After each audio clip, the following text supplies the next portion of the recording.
இப்போ சத் சங்கத்தில் ஈடுபட்டதுக்கு அப்புறம் இடைவிடாத பகவத் சிந்தனை வருமே, உன்னை எப்படி நான் தியானம் பண்ணணும், அந்த இடைவிடாத தியானத்தை எப்படி பண்ணணும்னு கேட்டோம்.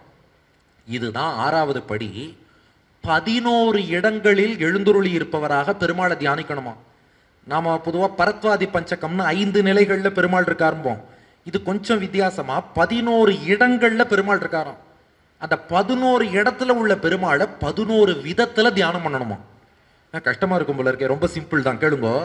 முதல்ல பெருமாள் எங்க இருக்காராம், தியேய சதா சவித்ரு மண்டல மத்தியவர்த்தி நாராயணகான்னு சூரிய மண்டலத்தின் மத்தியில பெருமாள் இருக்கார். அவரை வேத மந்திரங்களால் ஆராதிக்கணுமா.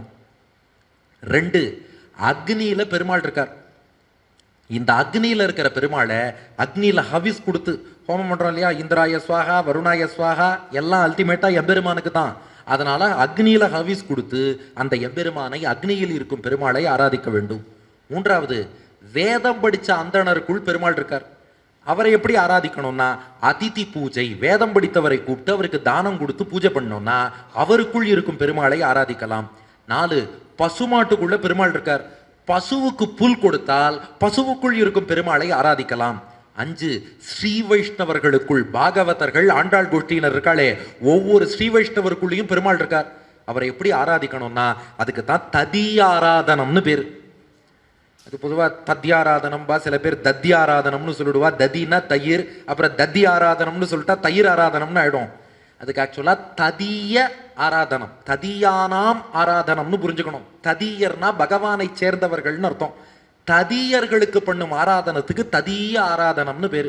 அதான் அடியார்களை அழைத்து உபச்சாரம் பண்ணி அவ அந்தர்யாமியான பெருமாளுக்கு பிரசாதம் சேர்க்கிறோம் பாருங்க. அடியார்கள் வயத்துல பிரசாதம் சேர்க்கிறோம்னா அவளுக்குள்ள இருக்க பெருமாளுக்கு சமர்ப்பிக்கிறோம்னு அர்த்தம். அப்படி அடியார்களுக்கு சமர்ப்பிக்கிறோமே, ததியாராதனம்னு உணவளிக்கிறோமே, இதுதான் ஸ்ரீ வைஷ்ணவர்களுக்குள் இருக்கும் பெருமாளை பூஜிக்கும் விதம். அப்ப இது வரைக்கும் எத்தனை ஆச்சு?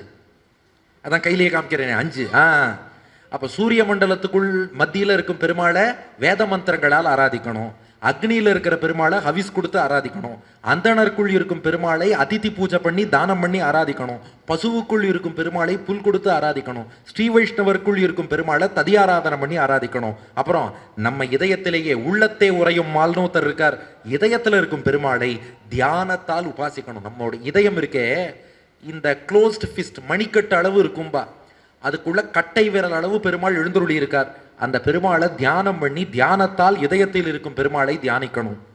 7, வாயுவில பெருமாள் இருக்கார். காற்று வாயுல பெருமாள் இருக்கார். அதனால நம் மூச்சு காற்றா முக்கிய பிராணனாக பெருமாளை கருதி பிராணாயாமம் பண்ணி வாயுவில் இருக்கும் பெருமாளை தியானிக்க வேண்டும். ஜலத்துல பெருமாள் இருக்கார், நதிகள்ல பெருமாள் இருக்கார். அதனால நதியில புஷ்பம் போட்டு அல்லது காசு போட்டு, அந்த காலத்துல எல்லாம் நதியை கடக்கிறதுக்கு முன்னாடி காசு போடுவா. ஏன்னா அந்த நதியில தண்ணீர்ல இருக்கிற பெருமாளை ஆராதிக்கணும். அதுக்கப்புறம் பூமியிலையும் பெருமாள் இருக்காராம். குறிப்பா சக்கர ரேகை பத்ம ரேகை உள்ள பூமியில பெருமாள் இருக்காராம். அவரை மூல மந்திரம் அஷ்டாட்சரத்தை மனசுக்குள்ள ஜபம் பண்ணி 8 எழுத்து மந்திரத்தால் பூமியில இருக்கும் பெருமாளை ஆராதிக்கணும். அப்புறம் நமக்குள்ளேயே ஒரு பெருமாள், அதான் இதயம்னு சொல்லிட்டேன்னா, இதயம்ங்கிறது உடம்புல, நல்லா நோட் பண்ணுங்க. நம்ம உடம்புல இதயத்துல இருக்கார்.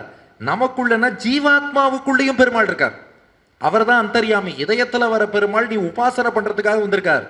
ஜீவாத்மாவுக்குள்ள ஒரு பெருமாள், ஆத்மாவுக்கு ஆத்மாவா இருக்காரோ இல்லையோ, அவரை எப்படி தெரியுமா ஆராதிக்கணுமா, சாஸ்திரத்துக்கு உட்பட்ட இன்பங்களை அனுபவிச்சு சந்தோஷமா இருந்து ஆராதிக்கணுமா.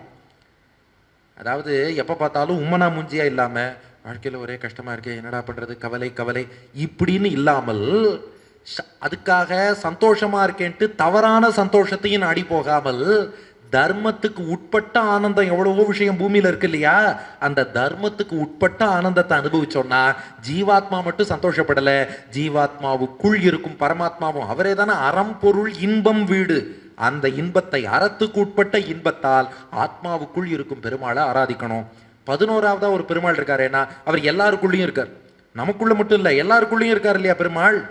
எல்லாரையும் சமமா பார்த்து எல்லாருக்கும் அன்பு காட்டினா எல்லாருக்குள்ளேயும் இருக்க பெருமாளை ஆராதிச்சுடலாம். சூரிய மண்டலத்தின் மத்தியில் இருக்கும் பெருமாளை வேத மந்திரத்தாலும், அக்னியில் இருக்கும் பெருமாளை அவிசாலும், அந்தணருக்குள் இருக்கும் பெருமாளை அதிதி பூஜையாலும், பசுவுக்குள் இருக்கும் பெருமாளை புல்லாலும், ஸ்ரீ வைஷ்ணவருக்குள் இருக்கும் பெருமாளை ததியாராதனத்தாலும், இதயத்தில் இருக்கும் பெருமாளை தியானத்தாலும், வாயுவில் இருக்கும் பெருமாளை பிராணாயாமத்தாலும், ஜலத்தில் இருக்கும் பெருமாளை புஷ்பத்தாலும், பூமியில் இருக்கும் பெருமாளை மூல மந்திரத்தாலும், தனக்குள் இருக்கும் பெருமாளை தர்மத்துக்கு உட்பட்ட இன்பத்தாலும், எல்லோருக்குள்ளும் இருக்கும் பெருமாளை சமமான பார்வை, எல்லோரிடமும் அன்பு, மனித நேயத்தாலும் இப்படி எம்பெருமானை ஆராதிக்க வேண்டும். இதுதான்ப்பா பக்தி யோகம்னு சொல்றான். இது 6வது படி.